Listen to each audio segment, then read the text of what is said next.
That's really what I want to talk about today is the market conditions. And I know that this is a super hot topic right now.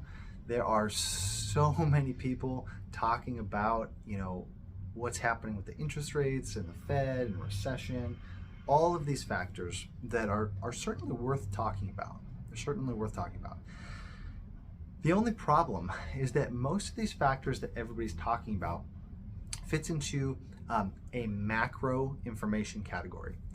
And what I mean by this is that real estate is kind of a funny thing because there's two ways to categorize information and variables within a real estate market. The first is the macro, big picture, global type information. And then you've got micro, which is hyper local type of information. Now, here's what's happened. The last few years, as you know, interest rates were just incredibly low. These low interest rates were a macro factor, right? Everybody had access to extremely affordable capital to grow their business, to buy houses, to buy inventory, to stock and participate in the economy, right? Businesses as well as individual homeowners. So as it relates to the real estate market over the last couple of years, this macro condition, extremely low interest rates, right? That's the macro condition, has allowed for so many people to go buy properties and take advantage of that extremely low interest rate, which has made housing quite affordable when it comes to the monthly payment. Now, affordable, I know that's a very, very, it's a term that needs perspective, right? It depends on what market you're in and how the economics locally look for you. But in general, this macro factor has been driving our market for the last couple of years. Now, looking at the micro side of the coin, which very few people have talked about over the last few years, and this really is the sweet spot of what we do with the Weaver Burn Group, and this is what is actually a much more fascinating topic than the macro factors, right?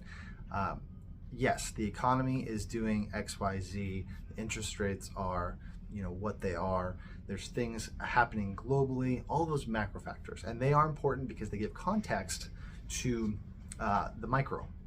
But the micro factors are really the factors that everyday people like you and I should care about a lot more than what people tend to think about. What do I mean by that? All right, so if you think about a hedge fund, who's buying, let's say, 5,000 homes, they're looking, in general, they're buying in bulk, and they're basing this on macro factors over a long time horizon, right? It's a longer time investment, a longer strategy that's going to play out for some of these major institutional players. But for you and I, for the typical buyer, the Main Street, not Wall Street, the Main Street, participant in the real estate market needs to be thinking about the micro factors. The micro factors are what are very locally specific to a market, right? That's where you're going to actually make your money in real estate. It's the micro factors. The macro is going to play out however it's going to play out, and over a period of time, yes, real estate tends to appreciate. But if you put that aside and you really focus on the micro factors, that is where the opportunity lies. It's the arbitrage in the micro. And let's talk about that, right? Like, what are some of the micro conditions that you really need to be thinking about when you are participating in the market?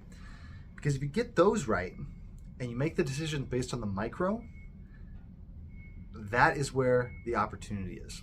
That's where the opportunity is. And nobody's talking about it because it's been hidden over the last few years by these extremely low interest rates. Now that the interest rates have climbed up and we're entering a much more balanced market, now you need to consider the micro. So what do we mean by micro conditions? We're talking about factors like school districts, right? School districts matter. Let's say a brand new elementary school is in the city planning, public schools in the city planning, and you know that a brand new elementary school is being built for a certain neighborhood. Do you think that's going to have an effect on buying decisions for young families? Yes, it will. Yes, it will. And that is a micro factor that's very specific to a small pocket or neighborhood where you can derive incredible value and opportunity out of that micro condition, right? So that's just one example. School districts, city planning, right? Updated zoning. Like cities go through and they rezone neighborhoods, right? If you are aware of what's happening on the city planning side for specific areas and pockets, then it really doesn't matter so much what the macro is doing, because the micro is embedded with opportunity that if you have the right information, you can take advantage of. So those are just a couple of examples. For me, I love alternative deal structure, right? I love non-traditional ways of creating a transaction, right? Architecting a transaction is really what I love. And so if you look at the micro opportunities through deal structure, that's another way you can just absolutely capture this amazing opportunity within a micro market. So one way to think about it is really it matters less what the market is doing and it matters what you are doing in the market, right? That's a big differentiator between, people ask me all the time, what's the market like? What's the market doing? So, well, it depends on what you're doing in the market, frankly. There's certain ways to buy and sell homes that are better under different micro conditions. And so really what you need to be thinking about and educating yourself on is what are the current micro conditions in the very specific areas, pockets, demographics, neighborhoods that I'm interested in, and how do I derive and extract that value in the form of equity, credits, or cash flow, right? That's how you derive and that's how you capture those opportunities within those micro markets. So really start thinking about how can I look at a certain neighborhood or market segment or supply of inventory, whatever that is, chop it down into a tangible bite-sized piece of the pie that you can then analyze and derive and find that arbitrage in the market, whatever that is. It could be, again, through neighborhoods, through city development, through school districts, through permitting data. It could be through the deal structure itself. You got to be thinking about that. You got to be thinking about that because that's where you will derive the most value. Here's a great opportunity in our market right now. We have the last few years have provided amazing debt in our market, right? So all the people that went and bought these homes, at these 2.7 to 3.5% interest rates, they are all over the place. The loan market in the greater Seattle Bellevue area, it's exceptional.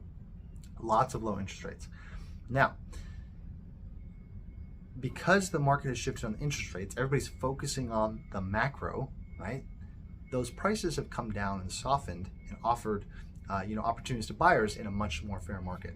So you can go out, purchase a home right now, and instead of just buying with a conventional loan, right?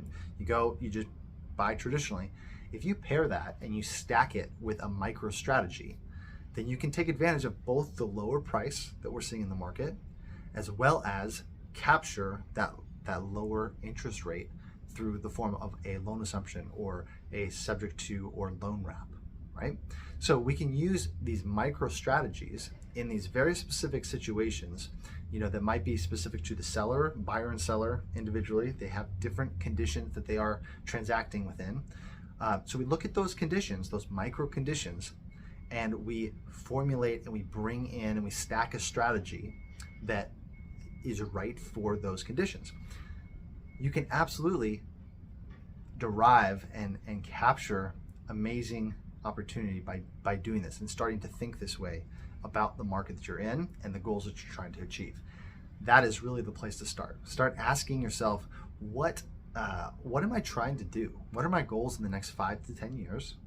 and then what are the micro conditions, and then start pairing different strategies to capture and pair with the micro strategies to capture that opportunity, right?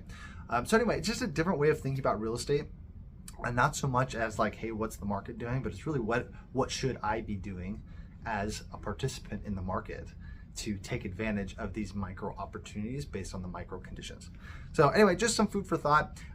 If you've got questions about, you know, what are these different deal structures, what are different niches and like specific areas that I need to be looking for in terms of breaking down neighborhoods, opportunities, you know, different price points, how do you go about that? And then reach out, because really that is the sole function of your real estate broker. It's to understand what are these micro conditions that we're playing with right now in the exact market that you are looking to buy and participate in. Really, it's that information that's valuable, right? Anybody can go transact and write some contracts, right? But it's understanding the information, the opportunities, and how they pair together with the right strategies at the micro level. So start thinking a little bit differently. Next time somebody asks you what the market's doing, really just take a step back and realize, hey, what should I be doing in the market, as opposed to what is the market doing to me? So anyway, there you go. Have a great day. Be sure to subscribe, like,